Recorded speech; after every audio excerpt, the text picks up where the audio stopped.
आपण ऐकत आहात VAG मराठी स्टोरीज आणि मी सादर करते आहे मिसमॅच लव या कथेचा पुढचा भाग सुरू करण्याआधी प्लीज माझ्या चॅनलला सबस्क्राईब करून घ्या आणि आधीचे पाठ ऐकले असल्याची खात्री करून घ्या. चला सुरुवात करतेय मिसमॅच लव भाग 44. जेवण उरकून कार्तिक तडक आपल्या रूममध्ये आला. गार्गी अजूनही खालीच होती. बेडरूमच्या शांततेत कार्तिकच्या डोळ्यात मात्र विचारांचं वादळ उठलं होतं. प्रियांश कारखानीस हे नाव त्याच्या डोक्यात एखाद्या काट्यासारखं सलत होतं. तो खिडकीपाशी उभा राहून बाहेरच्या अंधाराकडे पाहत विचार करू लागला. या प्रियांशला असं मोकळं सोडून चालणार नाही. 5 लाख रुपये घेऊनही त्याची खात्री काय? जर तो मीडियापर्यंत पोहोचला किंवा माझ्या शत्रूंपैकी कोणाला जाऊन मिळाला तर तो या परिस्थितीचा गैरफायदा नक्कीच घेणार आणि मग मात्र माझ्या कंपनीच्या प्रतिमेला धक्का लागलेला मला परवडणार नाही. कार्तिकच्या कपाळावर आठ्या पडल्या. त्याने क्षणाचाही विलंब न लावता आपला फोन काढला आणि त्याच्या सर्वात विश्वासू माणसाला सौरवला कॉल लावला. सौरव, मी कार्तिक बोलतोय. कार्तिकच्या आवाजात एक प्रकारची जरब आणि अधिकार होता. एका व्यक्तीची संपूर्ण कुंडली हवी आहे मला. नाव आहे प्रियांश कारखानीस. त्याचा पास्ट आणि प्रेझेंट सगळी A to Z माहिती काढ. तो नक्की राहतो कुठे, त्याचे धंदे काय आहेत आणि सर्वात महत्वाचं सध्या तो कुठे लपून बसलाय. मला त्याच्याबद्दलची एकही बारीक गोष्ट सुटलेली चालणार नाही. हे काम टॉप प्रायोरिटीवर व्हायला हवं. गुड. आय होप 2-3 दिवसात सगळा रिपोर्ट माझ्या टेबलवर असेल. कार्तिकने फोन कट केला आणि तो बाजूला ठेवला. त्याच्या डोळ्यात प्रियांश बद्दलचा संताप आणि एक प्रकारची थंड आग स्पष्ट दिसत होती. पण इतकं सगळं इनामदार कुटुंबासाठी निस्वार्थीपणे करणाऱ्या गार्गीबद्दल आता त्याचं मत बदलू लागलेलं. माझ्या भावाशिवाय माझं या जगात दुसरं कोणी नाहीये, हे तिचं केविलवान वाक्य त्याला आता सत्य परिस्थितीची जाणीव करून देत होतं. त्याला तिच्या हे नकळत तिची ढाल बनावं वाटत होतं, पण का याचा मात्र तो विचार करत नव्हता. कदाचित त्याला ते उत्तर शोधायची सध्या तरी गरज वाटत नव्हती. गार्गीचा मूड ठीक नव्हता. ती थोडंफार खाऊन वर बेडरूम मध्ये निघून आली. कार्तिक आता त्याच्या लॅपटॉपवर काही काम करत बसलेला. ती आत येताच त्याचं लक्ष तिच्याकडे गेल्या वाचून राहिलं नाही. ती आताही उद्विग्न मनाने आत आली आणि तिने पहिला मोबाईल हातात घेतला. प्रियांशने मेसेज पाहिलेत का ते पाहिलं, पण ते अजूनही अनरीड होते. सत्य कटू असतं हे ती जाणत होती, पण ते आज ती अनुभवतही होती. तिच्या चेहऱ्यावर त्या क्षणी आलेली निराशा कार्तिकलाही स्पष्ट दिसत होती. आता तरी तिला कळेल तो कसा आहे असं त्याला वाटत होतं. पण तिने परत त्याला कॉल लावला आणि गॅलरीमध्ये निघून गेली. हे पाहून कार्तिकने डोळेच मिटले. कार्तिकला आता तिच्यासाठी खरंच वाईट वाटत होतं. एक क्षण तिला मिठीत घ्यावं आणि तिला शांत करावं, तिला प्रेमाने समजवावं असं त्याच्या मनात फक्त येऊनच गेलं.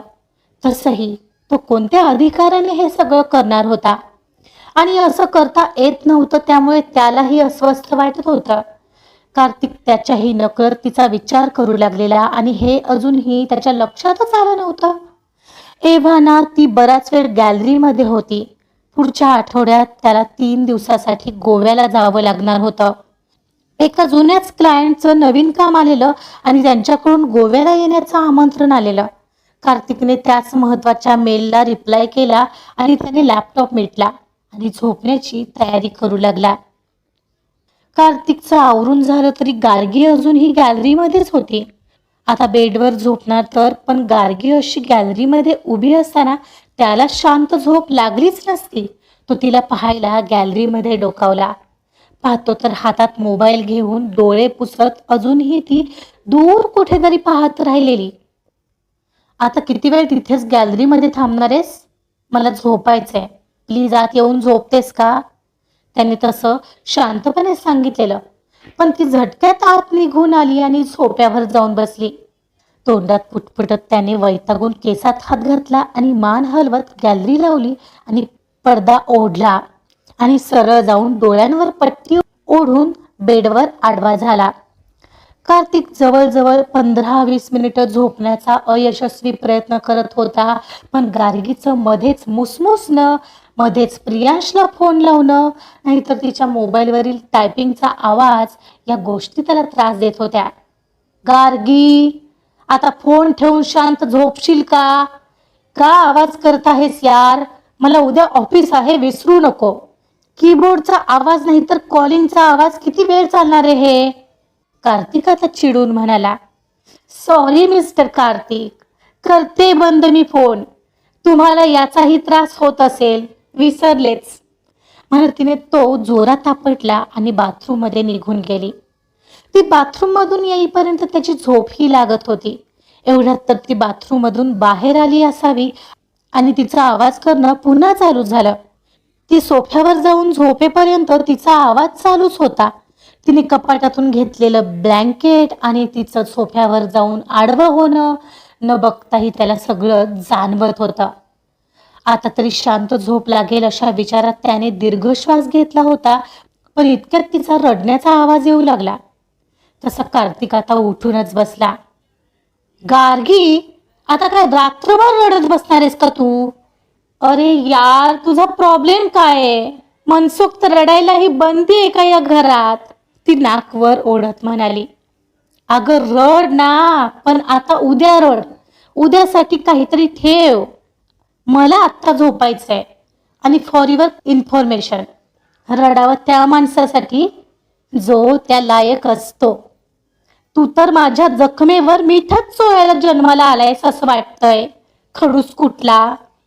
गार्गीने त्याला खडूस म्हटल्यावर कार्तिकने बेडवर बसल्या बसल्याच आपला स्लीपिंग मास्क कपाळावर केला. त्याच्या डोळ्यात राग आणि एक प्रकारची हतबलता दोन्ही एकत्र दिसत होता.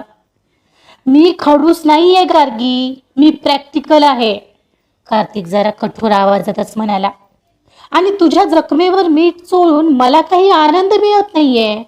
पण ज्या जखमा आपण स्वतःहून करून घेतो त्या भरण्यासाठी आरडाओरडा करून उपयोग नसतो.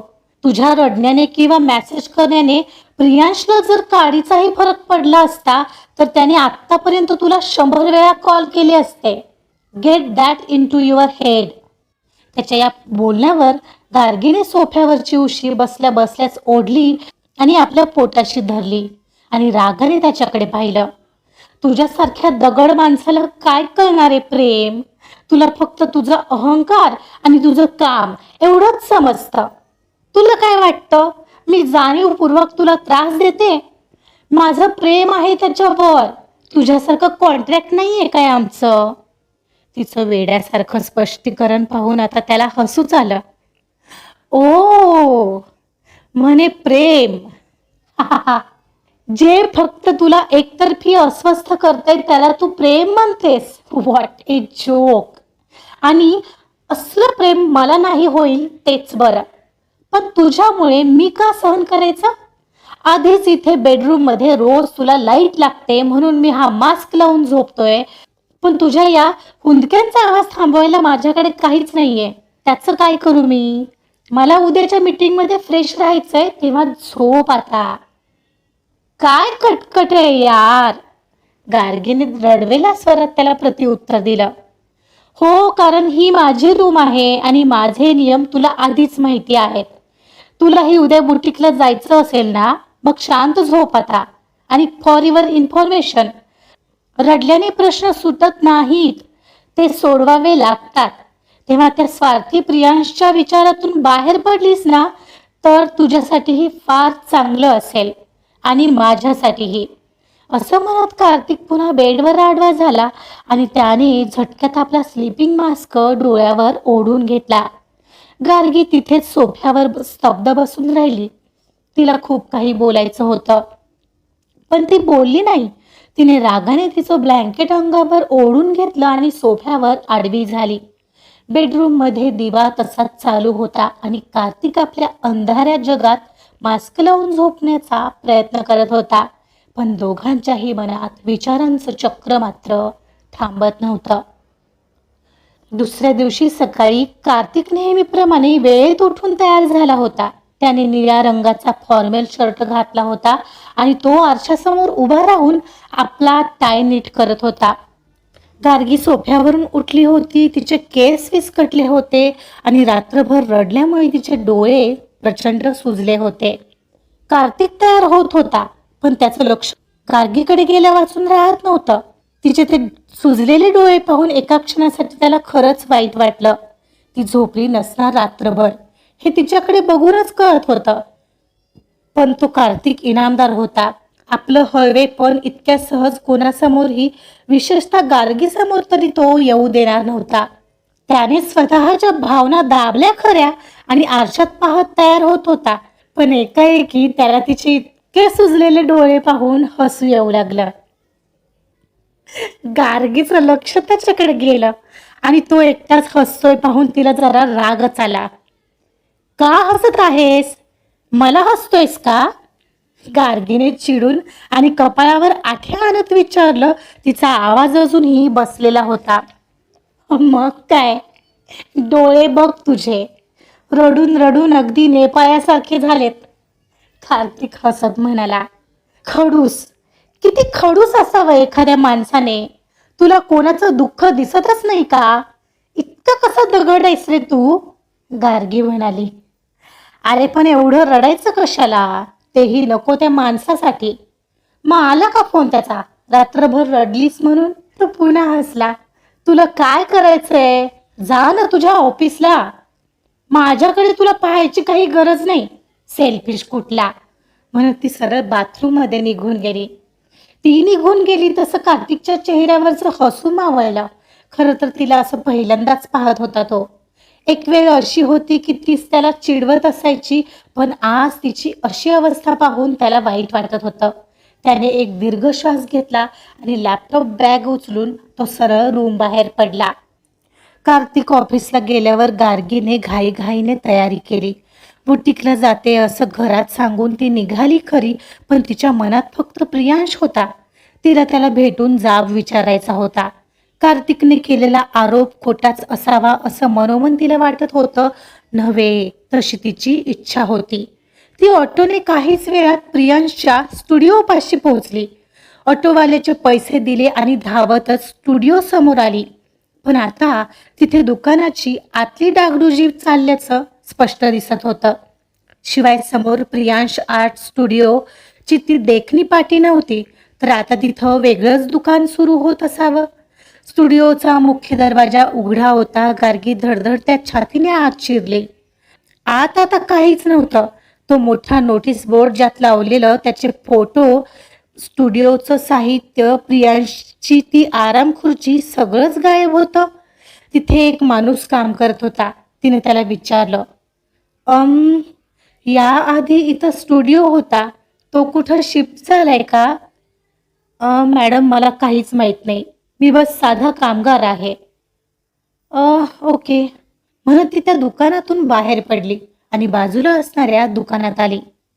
दादा, इथं स्टुडिओ होता प्रियांशचा, तो कुठं गेलाय सांगू शकाल? काय सांगता येत नाही मॅडम. म्हणत होता आता मला लॉटरी लागली आहे, मी मुंबईला जाणार आणि माझं नशीब आजमावणार. काय? लॉटरी? लॉटरी या शब्दावरून तिला काल रात्री कार्तिक जे काही सांगत होता ते आठवलं. ती लॉटरी म्हणजे 5 लाख रुपये असं म्हणायचं होतं का त्याला? सिरियसली? इतकं नीच लेवलचं वागलंय प्रियांश? काय झालं मॅडम? तुमचे काही फोटो वगैरे दिले नाहीत का त्याने? नाही, असं काही नाहीये. अहो, तो फोटोग्राफर कमी आणि चालूच जास्त होता. काल रात्री अचानक सगळं सामान घेऊन निघून गेलाय. सामान भरायला रात्री 12 वाजता टेम्पो आला होता. गार्गीला धक्काच बसला. तिनं दुकानदाराला परत विचारलं, म्हणजे आता मुंबईला गेलाय तो? माहीत नाही, आता तसं म्हणाला तो, पण आपल्याला काय माहीत काय खरं आणि काय खोटं. त्याचा फोनही लागत नाहीये आता आणि सगळे कस्टमर आम्हाला येऊन विचारत आहेत. तो दुकानदार वैतागून बोलला. गार्गी तिथेच काही क्षण विचारात हरवलेली. काल रात्री ती ज्याच्यासाठी रडत होती तो प्रियांश 5 लाख रुपये खिशात घालून आपला पत्ता पुसून रातोरात पसार झाला होता. आणि कार्तिक जे काही म्हणत होता ते खरं ठरत होतं. तिचा प्रियांश तिला चक्क सोडून गेला होता. कुठे आणि का त्यालाच माहीत. पण गार्गीला मात्र हे स्वीकारणं जरा अवघड जात होतं. ती जड पावलांनी रस्त्याकडे वळली. काही वेळ तिचं तिलाच भान नव्हतं. ती फक्त चालत होती विचारांच्या गर्तेत. बस प्रियांशने केलेला हा महाविश्वासघात पचवण्याचा प्रयत्न करत होती. आजचा भाग इथेच संपलेला आहे. तुम्हाला काय वाटतं? प्रियांशने तिला फसवलं असेल की गार्गीला वाटते तसं त्याची काहीतरी अडचण असेल? कार्तिक गार्गीला पटवून देऊ शकेल का की प्रियांश खरंच एक नंबरचा वाईट माणूस आहे? बघूया काय होतंय पुढील भागामध्ये. ऐकत रहा मिसमॅच लव्ह. कथा आवडत असेल तर प्लीज लाईक करा, सबस्क्राईब करा आणि शेअर सुद्धा करा. Thank you so much.